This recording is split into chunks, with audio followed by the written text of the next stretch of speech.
مين كان يتخيل ان الحمص ده يوصل للفخامة دي كلها؟ اهلا بيكم في اكلة وضحكة. النهاردة هنعمل سلطة مختلفة شوية، فيها طعم حلو وحادق ومنعش في نفس الوقت، ونتيجتها تحفة. انتوا جاهزين؟ يلا بينا. ودلوقتي هنقول على المكونات اللي احنا هنستعملها. انا معايا حمص مسلوق، افوكادو، رمان، مانجا، شوية شطة، ملح، ليمون، دبس الرمان، واخر حاجة زيت الزيتون. يلا بينا نبتدي. ودلوقتي انا جبت الطبق اللي انا هحط فيه السلطة. انا معايا نص كيلو من الحمص المسلوق. انا جبته من امبارح، شطفته حلو ونقعته في ميه عاديه وحطيت عليه نص معلقه بيكربونات الصودا، وجيت النهارده الصبح شطفته حلو وحطيت له ميه مغليه وسبته يستوي على نار هاديه. انت لو عندك من العلب الجاهزه اوكي. هننزل بنص كيلو من الحمص. طبعا الحمص غني بالبروتين والالياف. وهنزل عليهم بكوبايه من الرمان وكوبايه من المانجا المتقطعه صغير وحبه افوكادو. وهنزل بالحبه الافوكادو اهو زي ما انتم شايفين مقطعاها صغير، وطبعا الافوكادو انتم عارفين غني بالدهون. ومعايا كوبايه من الرمان. طبعا الرمان بيدينا طعم مزازه، يبقى طعمه جميل. واخر حاجه هنزلها هي كوبايه من المانجا مقطعاها صغير. طبعا بصوا جمال الالوان مع بعض، حاجه كده منظر كده مغري.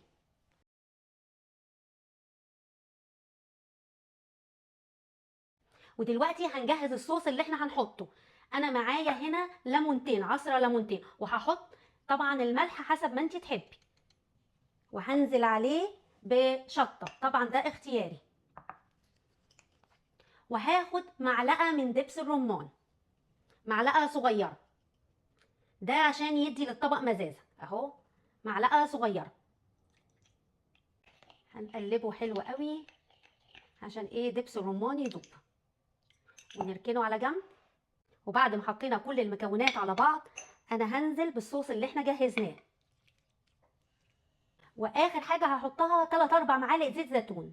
لو ما بتحبيش زيت الزيتون ممكن تحطي زيت عادي. دلوقتي هنقلبهم بقى حلو مع بعض.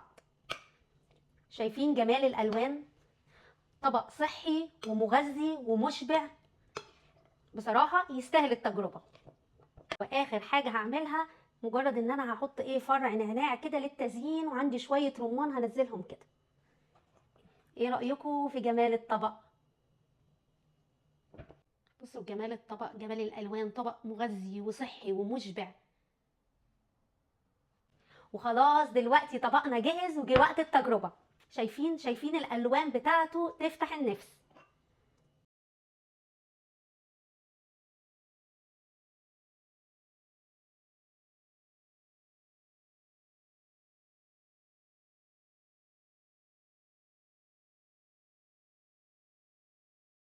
ودلوقتي يلا نجربه سوا.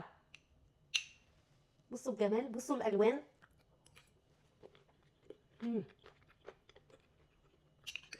بصراحه الميكس بتاع الحلو والحادق ومزز شويه بسبب دبس الرمان والرمان اللي فيه مخلي طعمه تحفه. انا مش هقول لكم يا ريت تجربوه، هقول لكم لازم تجربوه.